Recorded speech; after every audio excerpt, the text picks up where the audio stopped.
ज्ञानतिमिरन्धस्य ज्ञानाञ्जनशलाकया चक्षुरुन्मीलितं येन तस्मै श्रीगुरवे नमः। नमो विष्णुपादाय कृष्णप्रेष्ठाय भूतले श्रीमते भक्तिवेदान्त स्वामिनीति नामिने। नमस्ते सरस्वती देवे गौरवाणी प्रचारिणे निर्विशेष शून्यवादी पाश्चात्य देशतारिणे। जय শিল প্রভুপাদ, জয় গুরুদেব। হরে কৃষ্ণ ভক্তবৃন্দ,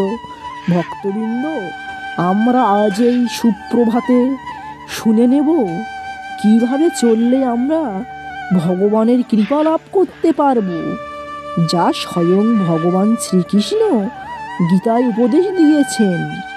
তিনি বলছেন, সংযত চিত্ত মানুষ প্রিয় বস্তুতে স্বাভাবিক আসক্তি এবং অপ্রিয় বস্তুতে স্বাভাবিক বিদ্বেষ থেকে মুক্ত হয়ে তার বশীভূত ইন্দ্রিয়ের দ্বারা ভগবদ্ভক্তির অনুশীলন করে এবং এই কাজ করেই তারা ভগবানের কৃপা লাভ করেন।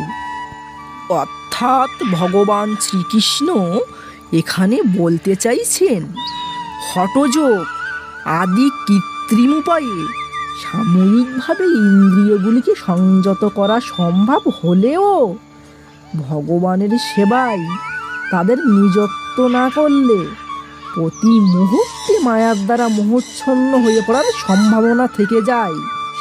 অনেক সময় ভগবানের ভক্তকে আপাত দৃষ্টিতে ইন্দ্রিয় আসক্ত বলে মনে হলেও ভগবানের প্রতি তার নির্মল ভক্তি লাভ করার ফলে ইন্দ্রিয় পরায়ণ কার্যকলাপের প্রতি তার আর কোনো আসক্তি থাকে না। ভগবানের প্রতি ভালোবাসা এতই গভীর যে আর অন্য কোনো কিছুর প্রতি তার কোনো রকম মোহ থাকে না। ভগবানের প্রেমামৃতের আস্বাদন অর্জন করার ফলে বিষয়ের প্রতি তার আর আসক্তি থাকে না। ভগবানের ভক্তের একমাত্র চিন্তা হচ্ছে কিভাবে তিনি ভগবানের সেবা করবেন, কিভাবে ভগবানকে তুষ্ট করবেন। এছাড়া আর কোনো বিষয়ে তিনি চিন্তা করেন না।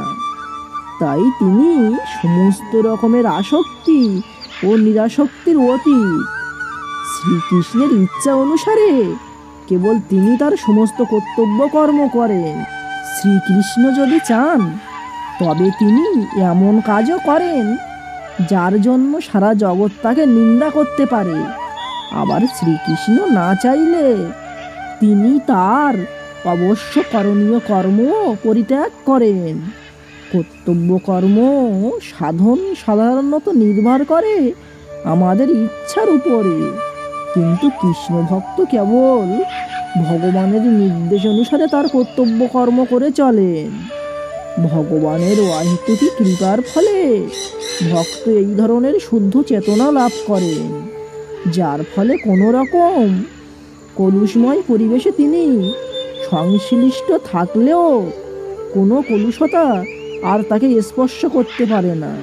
তাই আমরা যদি ভগবানের কৃপা পেতে চাই তাহলে আমাদেরকে সদা সর্বদা কৃষ্ণ ভাবনায় থাকতে হবে। তাহলেই একমাত্র আমরা ভগবানের কৃপা পেতে পারব।